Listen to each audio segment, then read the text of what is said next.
Dear students, friends and subscribers. Dear students, आज की इस नई वीडियो के साथ मैं हूं Mohammad Nawaz Waraich, political scientist. Dear students, आज हमारा टॉपिक है लिमिटेशंस ऑन सॉवरेनिटी। तो आज की इस वीडियो के अंदर जो है हमारा जो मौजूद बहस है वो ये है कि जो सॉवरेनिटी है या जो स्टेट सॉवरेन पोजीशन होती है उसके ऊपर कौन कौन सी पाबंदियाँ ऐड होती हैं।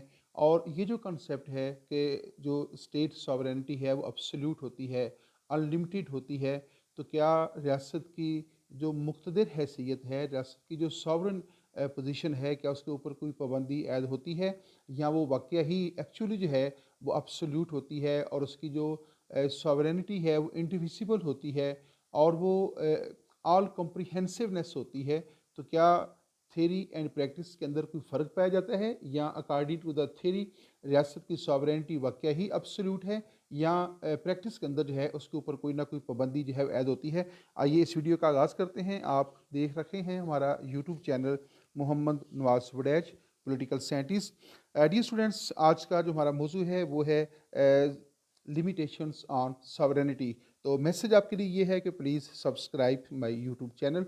अगर आपने अभी तक हमारा चैनल सब्सक्राइब नहीं किया तो प्लीज़ उसको सब्सक्राइब करें और साथ जो है जब आप वीडियो देख रहे होते हैं तो अपना फीडबैक भी जो है वो साथ साथ देते रहा करें। Limitations on sovereignty and sovereign यानी सॉवरन स्टेट। तो आइए देखते हैं कि इस वीडियो का जो है थीम क्या है। Dear students, state sovereignty is often thought to be and seen as absolute, unlimited and indivisible.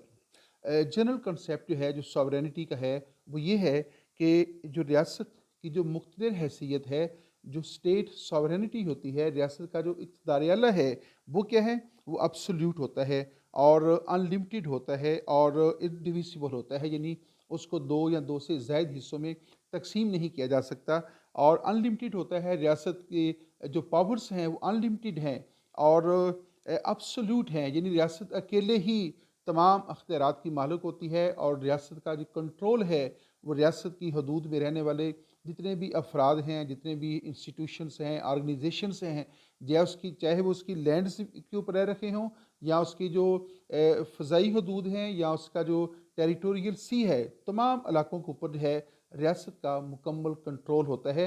इसलिए और तमाम अफराद के ऊपर उसका कंट्रोल होता है। कोई ऐसा मामला ऐसा नहीं होता जो रियासत की हदूद से बाहर हो या रियासत की गिरफ्त से आज़ाद हो। तो अब्सोल्यूट मोनार्की है, अब्सोल्यूट सॉवरेनिटी होती है, अनलिमिटेड होती है और इंडिविजिबल है, ऑल कॉम्प्रिहेंसिवनेस है। तो ये रियासत की सॉवरेनिटी का एक जनरल कंसेप्ट है।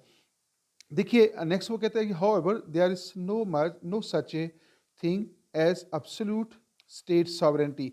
जैसा कि कहा जाता है कि रियासत की जो सॉवरेनिटी है वो अब्सोल्यूट होती है, वो मुतलकुल अनान होती है, वो अपनी मर्ज़ी की खुद मालिक होती है और उसके इक़्तिदार के अंदर, उसके अख्तियारात के अंदर, उसकी सॉवरेन पोजीशन के अंदर कोई दूसरा फ़र्द शामिल नहीं होता और ना ही वो किसी दूसरे की मर्ज़ी के ताबे होती है।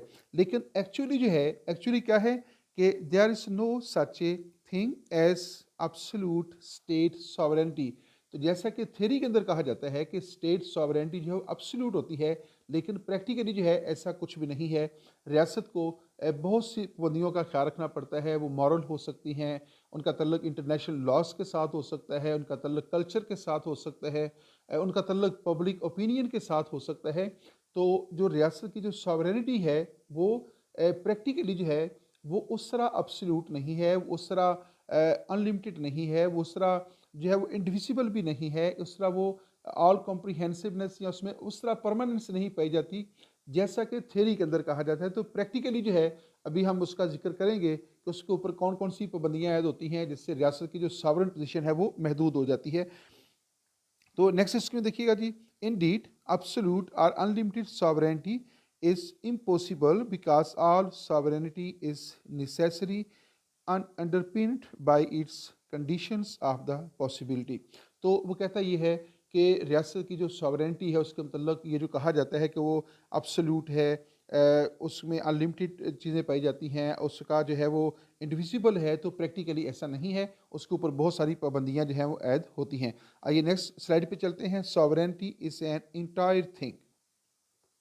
सॉवरेनिटी क्या है? वो कहते हैं कि इज़ एन इसकी हम डेफिनेशन कर रखे हैं, फिर इसके ऊपर हम देखेंगे। According to American statesman Calhoun, if we divide sovereignty we distract. तो सॉवरेनिटी जो है एक वो इंटायर थिंग की तरह है, एक कॉम्प्रिहेंसिव चीज़ है। वो कहता है कि अगर अमेरिकन जो पॉलिटिकल फिलोसफर है और अमेरिकन जो स्टेट्समैन है काल्होन जो है, काल्होन कहता है कि if we divide sovereignty we distract, कि अगर सॉवरेनिटी को डिवाइड कर दिया जाए तो क्या हो जाएगा, सॉवरेनिटी डिस्ट्रॉय हो जाएगी। क्योंकि फीचर क्या है कि इनडिविजिबल है, नाकाबिल तकसीम है, उसको दो या दो से ज़्यादा हिस्सों में सॉवरेनिटी को तकसीम नहीं किया जा सकता। तो कहता है कि अगर तकसीम कर दिया जाए, उसको डिवाइड कर दिया जाए तो क्या होगा, सॉवरेनिटी विल बी डिस्ट्रॉयड, तो वो सॉवरेनिटी ख़त्म हो जाएगी और रियासत जो है वो भी तकसीम हो जाएगी। Division of sovereignty will result in the formation of new states. तो अगर सॉवरेनिटी को डिवाइड कर दिया जाए तो क्या होगा कि रियासत जो है वो भी डिवाइड हो जाएगी। जितने हिस्सों में सॉवरेनिटी डिवाइड हो जाएगी, रियासत इतने ही हिस्सों में तकसीम हो जाएगी। Result in the formation of new states, और उसके नतीजे में नई रियासतें जो है वजूद में आ जाएंगी। जस्ट लाइक जैसा 1971 के अंदर जो है जब पाकिस्तान जो है उसकी सॉवरेनिटी जो है वो तकसीम होगी और ईस्ट पाकिस्तान जो पाकिस्तान का प्रोविंस है वो पाकिस्तान से अलग हो गया, तो उसके नतीजे में बांग्लादेश के नाम से एक नई रियासत वजूद में आई। और इस तरह जो है 1947 के अंदर जो है जब हिंदुस्तान तकसीम हुआ तो बेसिकली उसकी सॉवरेनिटी तकसीम होगी। तो जब सॉवरेनिटी जो है वो दो हिस्सों में या ज़ायद हिस्सों में तकसीम होती है तो उसके नतीजे में रियासत का जो वजूद है वो दो हिस्सों में बिट जाता है। With another supreme power to control the them, तो वो एक और सुप्रीम पावर जो है डेवलप होगी जो उस नई रियासत को जो है वो कंट्रोल करेगी। तो गोया रियासत की सॉवरेनिटी जो है अब अकॉर्डिंग टू द थ्योरी, ये जो बात की जा रही है यहाँ पे, ये रियासत की बात की जा रही है according to the theory. According to the theory क्या है कि रियासत की जो सॉवरेनिटी है उसको आप दो या दो से ज़्यादा हिस्सों में डिवाइड नहीं कर सकते। अगर आप डिवाइड करेंगे तो क्या नतीजा निकलेगा, रियासत दो हिस्सों में तकसीम हो जाएगी और रियासत की सॉवरेनिटी के तकसीम होने से जो एक्चुअल स्टेट है उसका वजूद ख़त्म हो जाएगा और उसके बाद नई रियासतें जो है वजूद में आ जाएंगी। नेक्स्ट पॉइंट की तरफ चलते हैं, features of sovereign state. Sovereign states के फीचर्स क्या हैं। International law defines sovereign state as having a permanent population. जो सॉवरन स्टेट होती है उसके बेसिक फीचर्स क्या हैं, तो according to the international law a sovereign state has a permanent population, defined territory and an organized government not under N other.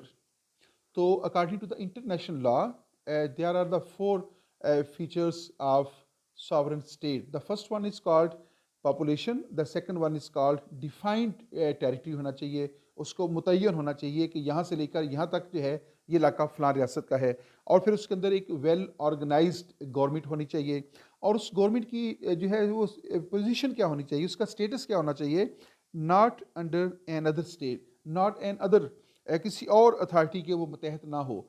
और and the capacity to interact with other sovereign states, और उसके पास इतनी capacity होनी चाहिए, इतनी ability होनी चाहिए कि वो दीगर जो सॉवरेन स्टेट्स हैं उनके साथ बरह रास्त अपने डिप्लोमेटिक रिलेशन जो है वो कायम कर सके, उनके साथ ट्रेड कर सके, लेन देन कर सके, यानी वो सॉवरन हो। सिर्फ इंडिपेंडेंट और सॉवरन स्टेट्स जो होती हैं वो दीगर सॉवरन स्टेट के साथ रिलेशन कायम कर सकती हैं।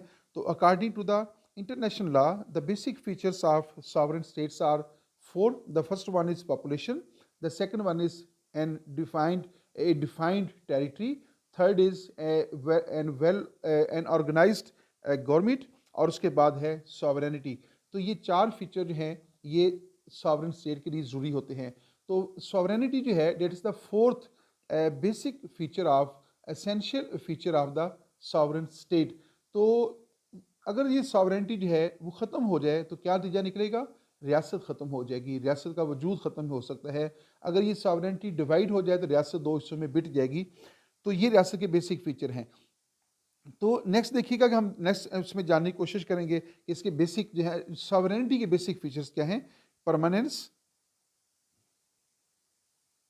जी, permanence, exclusiveness, all comprehensiveness, alienability and indivisibility or absoluteness are the features of western concept of sovereignty. Basically आप ये भी ध्यान में रखिएगा कि ये जो हम सॉवरेंटी को डिस्कस कर रहे हैं, तो इसको हम कर रहे हैं वेस्टर्न कॉन्सेप्ट ऑफ सॉवरेंटी को डिस्कस कर रहे हैं। इसमें हम इस्लामिक कॉन्सेप्ट ऑफ सॉवरेंटी का भी जिक्र नहीं कर रहे। हम नेक्स्ट किसी वीडियो के अंदर जो है इसी हवाले से जो है बात करेंगे। तो जो according to the western philosophy जो है, तो जो स्टेट सॉवरेंटी होती है वो क्या है, वो परमानेंस होती है, परमानेंट है, मुस्तकिल होती है, वो टेम्परेरी नहीं होती, और वो एक्सक्लूसिवनेस होती है, वो मुनफरद होती है। उस जैसा और कोई अदारा नहीं होता, उस जैसी और कोई पावर नहीं होती, उस जैसी और कोई अथॉरिटी नहीं होती। वो ऑल कॉम्प्रीहेंसिवनेस होती है, बड़ी कॉम्प्रीहेंसिव होती है। हर चीज़ के ऊपर जो है उसका कंट्रोल होता है, हर चीज़ उसके मतहत आ जाती है, और अलिनेबिलिटी होती है, और वो इसके अलावा जो है इंडिविजिबिलिटी उसमें पाई जाती है, और वो अब्सोल्यूट भी होती है। ये फीचर्स हैं, लेकिन ये फीचर्स हैं according to the theory of the sovereignty. तो थ्योरी के मुताबिक जो है रियासत के अंदर ये तमाम फीचर जो हैं वो पाए जाते हैं, लेकिन प्रैक्टिकली जो है क्या सूरत हाल है, इसको अभी हम देखते हैं। Limits on the sovereignty. अब एक एस्पेक्ट है थ्योरी ऑफ द सॉवरेनिटी या theory of the sovereign state. उसके मुताबिक क्या है कि रियासत जो थ्योरी है उसके मुताबिक क्या है, रियासत की जो सॉवरेनिटी है वो अब्सोल्यूट होती है, वो परमानेंट होती है, वो अनलिमिटेड होती है, और वो इंडिविजिबल होती है। ये क्या है, ऑल कॉम्प्रीहेंसिवनेस होती है। ये है according to the theory of sovereignty. तो लेकिन प्रैक्टिकली जो है, जो इसकी प्रैक्टिकल एस्पेक्ट है वो उससे मुख्तलिफ है। उसमें क्या आ जाता है जी, उसमें हम देखेंगे कि रियासत की सॉवरेनिटी के ऊपर कौन कौन सी पाबंदियाँ जो हैं ऐड होती हैं, और रियासत की जो सॉवरेनिटी है वो किस तरह महदूद हो जाती है, या उसको किस तरह बाकी चीज़ों का भी जो है वो एहतराम करना पड़ता है। Is the sovereignty absolute? क्या रियासत की सॉवरेनिटी वाकया ही अब्सोल्यूट होती है, या ये सिर्फ कहने की हद तक है? तो वो कहता है जी, many thinkers such as Jean Bodin, Thomas Hobbes, Rousseau, John Austin, Dicey और Jellinek is are asserted that sovereignty is absolute, unlimited, original and supreme power of the state।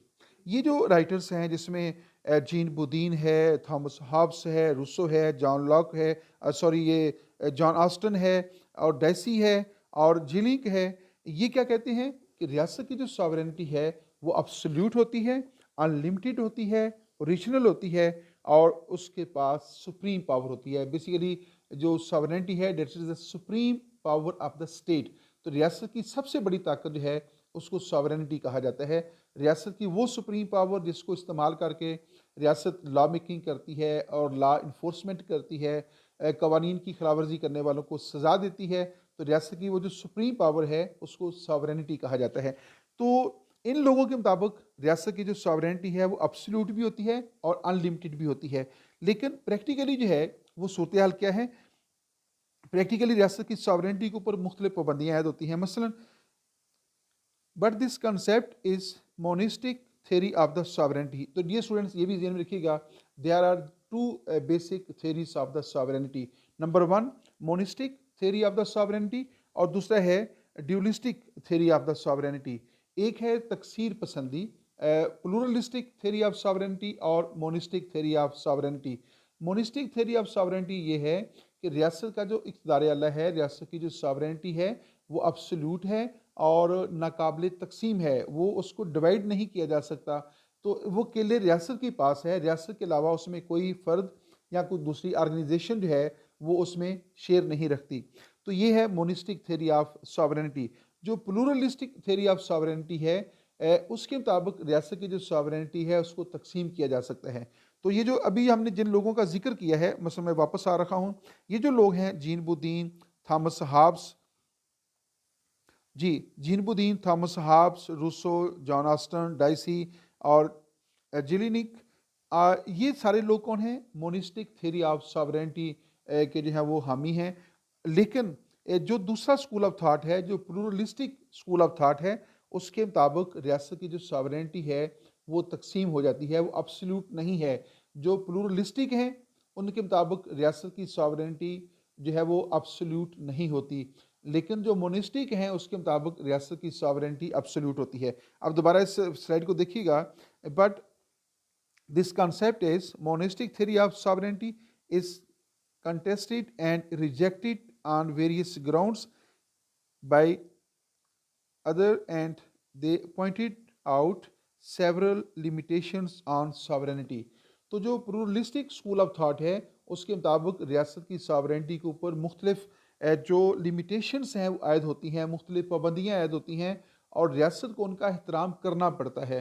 रियासत उनको नज़रअंदाज नहीं कर सकती, उनको इग्नोर नहीं कर सकती। मसलन वो कौन कौन सी पाबंदियाँ हो सकती हैं? नंबर वन पे आ जाते हैं, रियासत की जो सॉवरेनिटी है उसके ऊपर जो पहली लिमिटेशन आती है, पहली पाबंदी आती है, that is the moral limitations. Moral limitations में क्या है? Legally state is competent to do everything.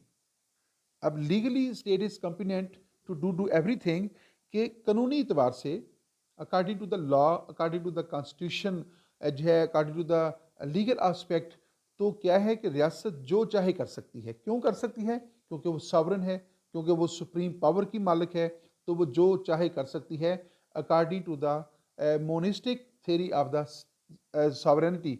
रियासत जो है वो जो चाहे कर सकती है, वो ये ऐसा करने की कॉम्पिटेंट है, ऐसा करने का उसको अख्तियार हासिल है।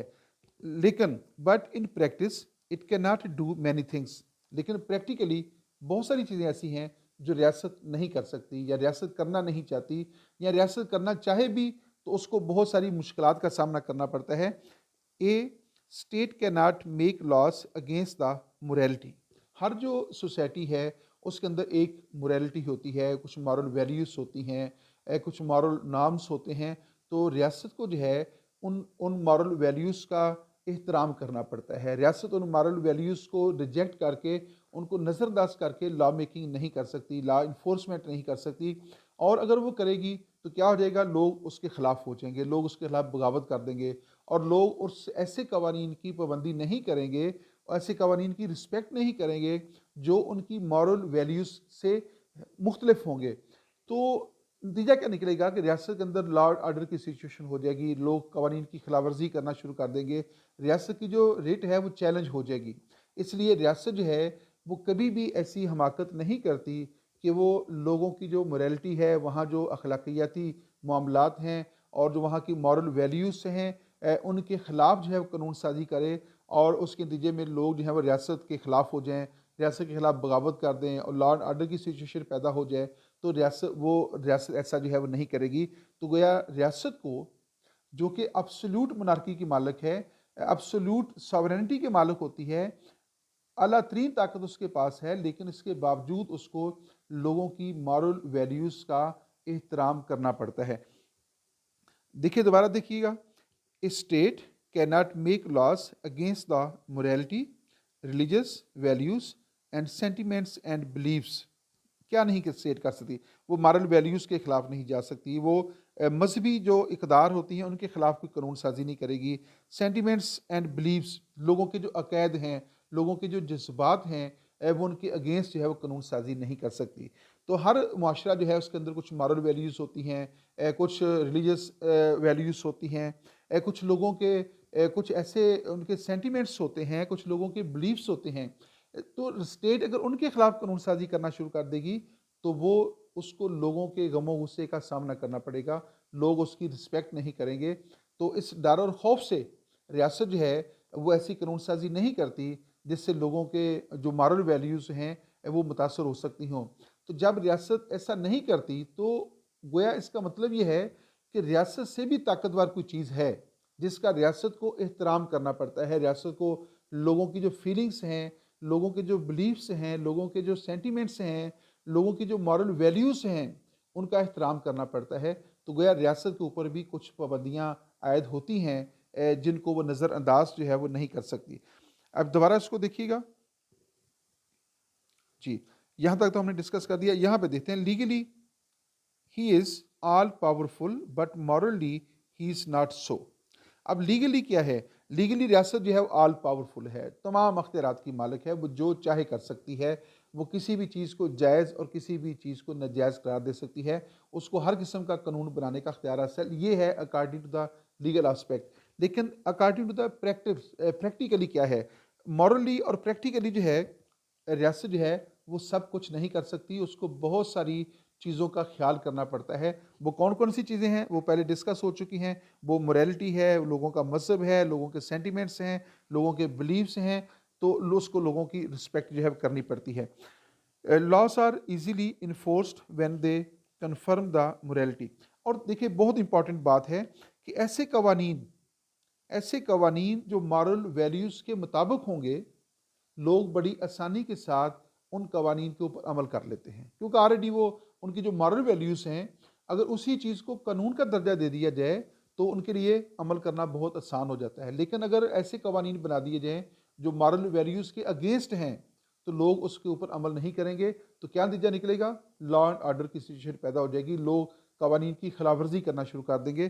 तो ऐसे कवानीन laws are easily enforced when they confirm the morality, religious values and social ideas, customs of the people।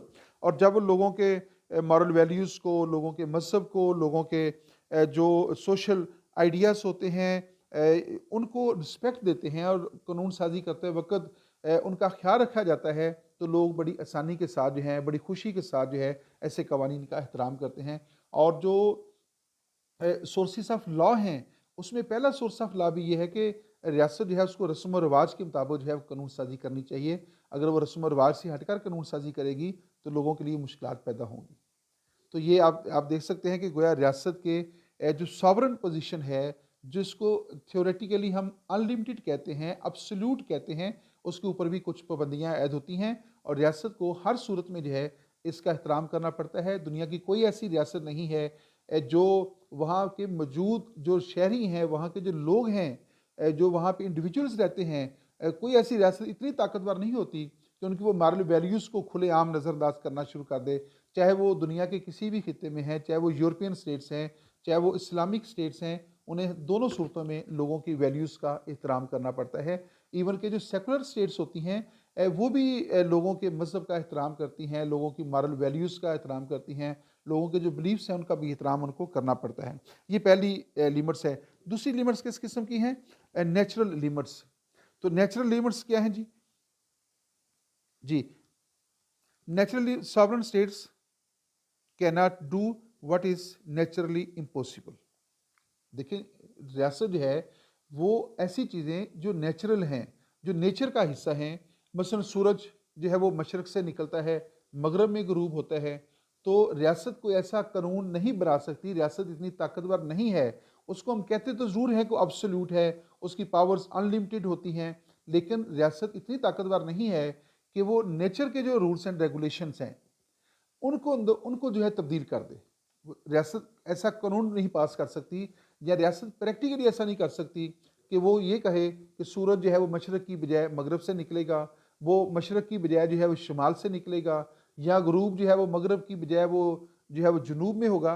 रियासत के पास इतनी ताकत नहीं है कि वो नेचर के अंदर जो है वो मुदाखलत कर सके, और नेचर को जो है उसकी उसकी जो हदूद हैं उनके अंदर जो है वो कमी बेशी जो है वो कर सके। तो रियासत इतनी भी ताकतवर जो है वो नहीं होती। जी, तो स्टूडेंट्स इसको अब दोबारा हम कंप्लीटली देखते हैं। Sovereign cannot do that is naturally impossible। For instance, sovereign cannot order the sun or moon to rise at that time or from that side।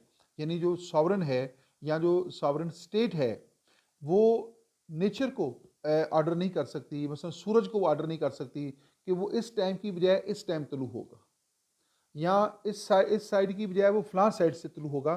तो रियासत जो है वो इतनी ताकतवर नहीं है। तो गया रियासत की जो सॉवरेनिटी है वो अकॉर्डिंग टू द थ्योरी वो अनलिमिटेड है और एब्सोल्यूट है, लेकिन प्रैक्टिकली जो है वो सब कुछ नहीं कर सकती, उसके ऊपर बहुत सारी पाबंदियाँ ऐड होती हैं, और कहीं ना कहीं उसका जो दायरा है वो हमें बहुत लिमिटेड जो है वो नज़र आता है। नंबर 3 पे आ जाते हैं कि रियासत के ऊपर तीसरी जो है वो पाबंदी कौन सी ऐड होती है। उसमें आ जाता है जी human limitations. There are several things which a sovereign cannot do. बहुत सारी चीज़ें ऐसी हैं कि जो एक सॉवरन स्टेट नहीं कर सकती। अमेरिकन जो ब्रिटिश पॉलिटिकल सिस्टम है, according to the British political system, जो ब्रिटिश पार्लियामेंट है उसको सॉवरन करार दिया गया है, वो इक़्तिदार आला की मालिक है। और उसके मतलब ये कहा जाता है कि जो ब्रिटिश पार्लियामेंट है, चूँकि वो सॉवरन है, सॉवरेनिटी की मालिक है, लिहाजा वो जो चाहे कानून पास कर सकती है। उसके मतलब यहाँ तक कहा जाता है कि वो किसी मर्द को औरत में और औरत को मर्द में तब्दील करने के सिवा सब कुछ कर सकती है। अब ये बात जो है वो कहने के हद तक ठीक है कि वो ऐसा कर सकती है, लेकिन जो है वो किसी भी ऐसे मामले को जो अननेचुरल है उसको नहीं कर सकती। वही बात कि उसके ऊपर मुख्तलिफ पाबंदियाँ आयद होती हैं, उसको भी लोगों की मोरालिटी का ख्याल रखना पड़ता है, उसको भी जो है वो लोगों के मज़हब का ख्याल रखना पड़ता है, उसको लोगों की वैल्यूज़ का एहतराम करना पड़ता है। वो कोई ऐसा कानून पास नहीं कर सकती जिससे उस पार्लियामेंट को बनाने वाले जो अवाम हैं वो उससे नाराज़ हो जाएँ। तो उसको इन सारी बातों का ख्याल रखना पड़ता होता है। गोया उसके ऊपर भी जो ह्यूमन वैल्यूज़ हैं वो उनकी तरफ से बहुत सारी पाबंदियाँ जो हैं वो उनके ऊपर ऐड होती हैं। First, he is a human and he has to live and deal with the human beings. देखिए एक मैं आपको थोड़ा-सा क्लियर कर दूँ। 2 लफ्ज़ जो हैं, 2 टर्म्स ऐसे एट अ टाइम इस्तेमाल कर रहे हैं। एक है सॉवरेन स्टेट और दूसरा है सॉवरन। सॉवरेन स्टेट्स से मुराद है कि ऐसी रियासत जो इक़्तिदार अला की मालिक है। तो जो अदारा या जो इंडिविजुअल वो जो सॉवरेनिटी है उसकी ताकत को इस्तेमाल करता है, उसको हम कहते हैं सॉवरन। जैसे ब्रिटिश पार्लियामेंट इक़्तिदार अला की मालिक है तो उसको हम कहेंगे सॉवरन। तो रियासत उसकी मालिक है तो हम कहते हैं सॉवरन स्टेट। तो अब जो स्टेट की जो सॉवरेनिटी है उसको इस्तेमाल कौन करता है? उसको इस्तेमाल ज़ाहिर है गवर्नमेंट के लोग करते हैं। तो वो बेसिकली इंडिविजुअल्स होते हैं, ह्यूमन बीइंग्स होते हैं। अब इसी सेंस के अंदर बात की गई है, जो सॉवरन है वो बादशाह हो सकता है, वो ब्रिटिश पार्लियामेंट हो सकती है, वो अवाम हो सकते हैं, वो पार्लियामेंट हो सकती है, वो जो है वो प्रेसिडेंट हो सकता है। तो कोई ना कोई जो है वो अदारा है जो अफराद के ऊपर ही मुश्तमिल होता है। तो वो कहता है कि he is a human being. जो सॉवरन है वो बेसिकली कौन है? ह्यूमन बीइंग है and he has to live and deal with human beings. और उसको इंसानों के अंदर ही रहना पड़ता है, इंसानों के साथ उसने मामलात करने हैं। तो लिहाजा उसको दीगर इंसानों की जो ख्वाहिशात हैं उनका एहतराम करना पड़ेगा। दूसरे लोगों के साथ उसको गिव एंड टेक करना पड़ेगा। किसी जगह के ऊपर उसको लोगों की बात माननी पड़ेगी, किसी जगह के ऊपर वो लोगों से अपनी बात मनवा लेगा। ऐसा नहीं हो सकता कि जिन लोगों के अंदर रह रखा है या जिन लोगों की वजह से उसको सॉवरेन पोजीशन मिली है वो उनको यकसर नज़रअंदाज कर दे। तो जमहूरियत में तो ऐसा बिल्कुल मुमकिन नहीं है। इवन कि अगर उसके पास मोनार्की है या वो डिक्टेटर है तो फिर भी वो इतना ताकतवर नहीं होता कि वो मनमर्जी करे। उसको लोगों के जो सेंटिमेंट्स हैं, लोगों के जो बिलीव्स हैं, लोगों की जो वैल्यूज़ हैं, उन सब का जो है वो एहतराम करना पड़ता है और उसी सूरत में जो है वो सर्वाइव भी कर सकता है। जी, नेक्स्ट है जी कॉन्स्टिट्यूशनल लिमिटेशंस। और कुछ कॉन्स्टिट्यूशनल लिमिटेशंस होती हैं सॉवरेनिटी के ऊपर। There are some constitutional limitations on sovereign. क्या है जी? The constitutional limitations are not for the state sovereign but on government. जो कॉन्स्टिट्यूशनल लिमिटेशंस होती हैं वो स्टेट के ऊपर नहीं होती, वो गवर्नमेंट के ऊपर होती हैं। यानी जब गवर्नमेंट उस सॉवरेनिटी को इस्तेमाल करती है तो उसके ऊपर फिर मुख्तलिफ कॉन्स्टिट्यूशनल पाबंदियाँ ऐड होती हैं। आप देखते हैं कि हम कहते हैं कि रियासत जो चाहे कर सकती है, लेकिन गवर्नमेंट जो होती है वो जो चाहे नहीं कर सकती। गवर्नमेंट को अकॉर्डिंग टू द कॉन्स्टिट्यूशन काम करना पड़ता है। अगर गवर्नमेंट जो है वो कॉन्स्टिट्यूशन के अगेंस्ट काम करती है, रूल्स एंड रेगुलेशन की वायलेशन करती है और वो कॉन्स्टिट्यूशन की वायलेशन की मुर्तकब होती है, तो क्या है कि आप उसको अदालत में चैलेंज कर सकते हैं और अदालत जो है वो उसके उन अहकामात को जो अनकॉन्स्टिट्यूशनल होंगे, इलीगल होंगे, उनको जो है वो कालअदम करार दे देगी और उस जो ज़िम्मेदार लोग हैं उनको सज़ा भी दे सकती है। तो इस तरह जो है गोया जो रियासत की जो सॉवरेनिटी है वो तो अनलिमिटेड हो सकती है, लेकिन जो लोग या जो अदारे उस सॉवरेनिटी को इस्तेमाल करते हैं उनके ऊपर मुख्तलिफ कॉन्स्टिट्यूशनल जो लिमिटेशंस हैं वो ऐड होती हैं और उनको उन लिमिटेशंस का जो है लाजमी तौर पे एहतराम करना पड़ता है। Constitutional limitations are not for state sovereignty but on government. और नेक्स्ट क्या जी? these limitations require the government and its various organs to remain within the limits of the constitution. अब ये जो limitations हैं जो constitutional हैं, legal limitations हैं, वो जो state organs हैं, जो government के organs हैं, वो जिसमें लेजिस्लेचर हो सकती है, एग्जेक्टिव हो सकती है, जुडिशरी है या उसके बाकी डिपार्टमेंट्स हैं, तो उनको क्या करना पड़ता है? They have to live within the limits of the constitution. उनको कॉन्स्टिट्यूशन की हदूद में रहकर काम करना पड़ता है। वो कॉन्स्टिट्यूशन से बाहर नहीं जा सकते, वो मावरा जो है वो आइन काम नहीं कर सकते। अगर ऐसा करेंगे तो अदालत के सामने उनको जवाबदेह होना पड़ेगा। तो गोया जो सॉवरन है उसको कॉन्स्टिट्यूशनल लिमिटेशंस का भी सामना करना पड़ता है और उसको वो मनमर्जी जो है वो वहाँ पे नहीं कर सकता। जी लास्ट इसमें आ गया जी लिमिटेशंस ऑफ इंटरनेशनल लॉ। तो तमाम स्टेट्स जो हैं वो एक इंटरनेशनल कम्युनिटी का हिस्सा हैं और कोई दुनिया की स्टेट ऐसी नहीं है जो बाकी जो स्टेट्स हैं उनके बगैर, उनके साथ मामला किए बगैर जो है वो सर्वाइव कर सकें। हर रियासत जो है उसको दूसरी रियासत के ऊपर डिपेंड करना पड़ता है और उसके साथ उसको बाहमी लेन देन करना पड़ता है। जब रियासतें आपस में बाहमी लेन देन करती हैं तो उनको एक दूसरे की तरफ से पाबंदियों का भी सामना करना पड़ता है। ये जो इंटरनेशनल लॉ है ये रियासतों की जो सॉवरेनिटी है उसके लिए सबसे बड़ा चैलेंज है और इसने रियासतों की जो सॉवरन पोजीशन है उसको काफ़ी ज़्यादा लिमिटेड कर दिया है, काफ़ी ज़्यादा महदूद कर दिया हुआ है। इंटरनेशनल देखिए इसको इंटरनेशनल लॉज, जो इंटरनेशनल लॉज हैं जी, एक मिनट जी, जी जो इंटरनेशनल लॉज हैं, कन्वेंशंस हैं, एग्रीमेंट्स हैं या वो ट्रीटीज़ हैं, are regarded as an other limitation on the sovereignty of the state. रियासत की जो सॉवरेनिटी है which is considered as absolute, unlimited, all comprehensiveness, permanent, एक तरफ ये है। दूसरी तरफ क्या है, जो इंटरनेशनल लॉज हैं वो रियासत की जो एब्सोल्यूट मोनार्की है सबसे ज़्यादा उसको वो डिस्टर्ब करते हैं, उसको ज़्यादा महदूद कर देते हैं। और रियासतें जो कन्वेंशन कंडक्ट करती हैं कि उसी कन्वेंशन का हिस्सा बनती हैं तो उस कन्वेंशन के अंदर जो रूल्स एंड रेगुलेशन बनाए जाएंगे रियासतों को उनको ओबे करना पड़ता है। रियासतें मुख्तलिफ रियासतों के साथ मिलकर एग्रीमेंट्स करती हैं, उन एग्रीमेंट्स के जो रूल्स एंड रेगुलेशन होंगे रियासतों को उनका भी एहतराम करना पड़ेगा। और रियासतें दूसरी रियासतों के साथ मुख्तलिफ ट्रीटीज़ करती हैं, मुआहदे करती हैं और रियासतों को उनका भी एहतराम करना पड़ता है। और ये जो दौर है ये तो इंटरनेशनलिज्म का दौर है, बैनुल अक़वामियत का दौर है। अब दुनिया एक ग्लोबल विलेज बन गई है तो जिस कदर ज़्यादा रियासतों को दूसरी रियासतों के ऊपर डिपेंड करना पड़ता है तो रियासत की जो एब्सोल्यूट पोजीशन है, रियासत की जो सॉवरेनिटी है जिसके मतलब हम ये कहते हैं कि वो एब्सोल्यूट होती है, वो अनडिवाइडेड होती है, वो इंडिविजिबल है, वो परमानेंट होती है और वो एब्सोल्यूट है, अनलिमिटेड है। तो वो क्या है, उस कदर ज़्यादा वो महदूद होती जा रही है, उसकी एब्सोल्यूटनेस जो है वो मुतासर हो रखी है, उसकी जो नाकाबिल तक़सीम हम कहते हैं कि रियासत की सॉवरेनिटी है वो भी जो है वो ख़तरे में पड़ जाती है। तो इस तरह जो इंटरनेशनल लॉज हैं, इंटरनेशनल कन्वेंशंस हैं, इंटरनेशनल एग्रीमेंट्स हैं या इंटरनेशनल ट्रीटीज़ हैं, ये जिस कदर ज़्यादा होंगे रियासत का दायरा कार इतना महदूद होता जाएगा और रियासत की सॉवरेनिटी जो है वो इतनी ज़्यादा जो है वो लिमिटेड जो है वो होती चली जाएगी। जी, limitations of international law are merely self limit. अब दूसरा इसका पहलू क्या है, एक तरफ क्या है कि इंटरनेशनल लॉज जो हैं वो रियासत की सॉवरेनिटी को महदूद कर देते हैं, लेकिन इसके हक में बात ये कही जाती है कि limitations of international law are merely self limitations which the sovereign states observe in their intercourse with another states.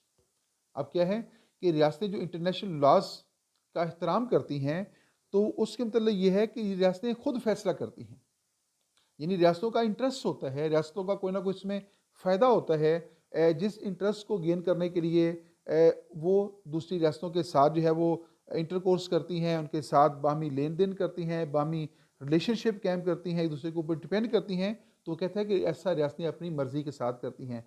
लेकिन दूसरा पहलू इसका ये है कि रियासतों के जो हालात हैं वो उनको मजबूर करते हैं कि वो दूसरी रियासतों के ऊपर डिपेंड करें, दूसरी रियासतों के साथ लेन देन करें, दूसरी रियासतों के साथ तिजारत करें। क्योंकि कोई भी रियासत जो है, जिस तरह कोई इंसान जो है वो अकेले नहीं रह सकता, इसी तरह कोई रियासत भी जो है वो अकेले नहीं रह सकती। कोई इंसान कितना ही ताकतवर क्यों ना हो, कितना ही जो है वो रिच क्यों ना हो, तो उसको बहरहाल दूसरे इंसान के साथ मिलकर ज़िंदगी गुजारनी पड़ती है। इस तरह एक रियासत जो है, अब अमेरिका जो है सुपर पावर है, दुनिया की वाहद सुपर पावर है। इस वक्त दुनिया के अंदर यूनिपोलर सिस्टम है जिसमें अमेरिका सुपर पावर का स्टेटस रखता है। तो क्या अमेरिका दूसरी रियासतों के साथ लेन देन नहीं करता? दुनिया की तमाम रियासतों के साथ लेन देन करता है। अमेरिका के बहुत सारे ऐसे इंटरेस्ट हैं जिनको गेन करने के लिए, जिनको सिक्योर करने के लिए जिनकी प्रोटेक्शन के लिए उसको दूसरी रियासतों के साथ जो है तावन करना पड़ता है, उनके साथ गिव एंड टेक करना पड़ता है। तो गोया ये बात जो कही गई है कि रियासतें जो इंटरनेशनल लॉज हैं या इंटरनेशनल लॉज की सूरत में जो लिमिटेशंस हैं, रियासतें अपनी मर्ज़ी से ऐसा करती हैं, तो इसका दूसरा पहलू ये भी है कि रियासतें मजबूर हो जाती हैं कि वो ऐसा करें, तो गोया रियासतों की जो सॉवरेनिटी है वो इससे महदूद होती जा रही है। There is a no international authority and law court to interpret and enforce international law. तो इंटरनेशनल सतह के ऊपर जो है कोई ऐसी इंटरनेशनल अथॉरिटी भी नहीं है, कोई ऐसी इंटरनेशनल कोर्ट भी ऐसा नहीं है, अगरचे मौजूद हैं। इंटरनेशनल कोर्ट ऑफ जस्टिस मौजूद है, या जनरल असम्बली मौजूद है, या सिक्योरिटी काउंसिल है और बेशुमार इदारे हैं, लेकिन उनकी वो पोजीशन नहीं है जो रियासती इदारों की होती है। तो नतीजा क्या निकला कि इससे रियासतों का जो इंटरनेशनल रियासतों की जो एब्सोल्यूटनेस है वो इंटरनेशनल लॉ से मुतासर होती है। और ये जो बात कही जाती है कि रियासतें ऐसा अपनी मर्ज़ी से करती हैं और रियासतें अगर ना करें तो उनको कोई सज़ा नहीं दी जा सकती, तो बात ये है कि रियासतों के बहुत सारे इंटरेस्ट ऐसे हैं जो रियासतों को मजबूर करते हैं कि वो दूसरी रियासतों के साथ मिलकर उनके साथ कोऑर्डिनेशन करें, उनके साथ रिलेशनशिप कायम करें और दूसरी रियासतों की जो डिमांड्स होती हैं उनको फॉलो करें, उनको मानें। तो जब एक रियासत अपने किसी इंटरेस्ट को सिक्योर करने के लिए किसी दूसरी रियासत की डिमांड को एक्सेप्ट कर लेती हैं, तो इसके नतीजे में रियासत की जो सॉवरेनिटी है वो महदूद हो जाती है। तो इस तरह जो है जो इंटरनेशनल लॉज हैं या इंटरनेशनल रिलेशन है या रियासतों की एक दूसरे के ऊपर डिपेंडेंसी है, ये भी रियासतों की जो सॉवरेनिटी है उसको काफ़ी हद तक जो है वो महदूद जो है वो कर देती है। जी डी स्टूडेंट्स, यहाँ पे इस वीडियो का अख्ताम होता है। थैंक्स फॉर वाचिंग मेरी यूट्यूब चैनल। इस वीडियो के बारे में अपना फीडबैक ज़रूर दीजिएगा। मैं मुख्तसर तौर पे 2-4 जुमलों में अंदर दोबारा बता देता हूँ कि हमारा जो टॉपिक है वो है लिमिटेशंस ऑन सॉवरेनिटी या सॉवरन। तो एक तरफ है थ्योरी, दूसरी तरफ है practice. According to the theory क्या है कि रियासत इक़्तिदार अल्लाह की मालिक होती है। इसका मतलब ये है कि वो जो चाहे कर सकती है। जो चाहे करने का मतलब ये होता है कि वो जो चाहे कानून बना सकती है, लॉ इन्फोर्समेंट कर सकती है और हर किस्म के मामलात को तय करने का उसको अथॉरिटी हासिल है। और रियासत के ऊपर कोई ताकत नहीं है, रियासत को कोई डिक्टेट नहीं कर सकता, रियासत को कोई मजबूर नहीं कर सकता कि वो ये करे ये ना करे। ये है according to the theory of the sovereignty. लेकिन जो प्रैक्टिकल पोजीशन है, प्रैक्टिकली रियासत को लोगों के मॉरल वैल्यूज़ का एहतराम करना पड़ता है, लोगों के मज़हब का एहतराम करना पड़ता है, लोगों के बिलीव्स का एहतराम करना पड़ता है, लोगों रियासतों को इंटरनेशनल लॉज का, इंटरनेशनल कन्वेंशंस का, जो नेचुरल लॉज हैं उनका एहतराम करना पड़ता है। तो जब रियासत मजबूर हो जाती है कि वो मॉरल वैल्यूज़ का भी एहतराम करे, इंटरनेशनल लॉज का भी एहतराम करे, नेचुरल जो लॉज हैं उनका भी एहतराम करे, तो इसका मतलब है कि वो जो कहा जाता है कि रियासत जो चाहे कर सकती है, ऐसा नहीं है। तो रियासत के ऊपर मुख्तलिफ पाबंदियाँ ऐद होती हैं। तो ये है according to the western concept of sovereignty. Next जब हम पढ़ेंगे इस्लामिक कॉन्सेप्ट ऑफ सॉवरेनिटी, तो उसके अंदर फिर आपको प्रैक्टिकली नज़र आएगा, जो उसमें हम डिस्कस करेंगे तो प्रैक्टिकली नज़र आएगा कि जो सॉवरेनिटी के जो फीचर्स हैं, मसलन अब्सोल्यूट है या अनलिमिटेड है, तो इस्लामिक कंसेप्ट के मुताबिक जो है वो वाक़या ही ऐसा ही नज़र आता है। तो थ्योरी और प्रैक्टिस में जो है वेस्टर्न जो फ़िलासफ़ी है उसमें काफ़ी हद तक जो है वो फ़र्क पाया जाता है। अपना फ़ीडबैक ज़रूर दीजिएगा। अल्लाह हाफ़िज़। अपना भी ख्याल रखिएगा और आपसे वाबस्ता जो लोग हैं उनका भी ख्याल रखिएगा।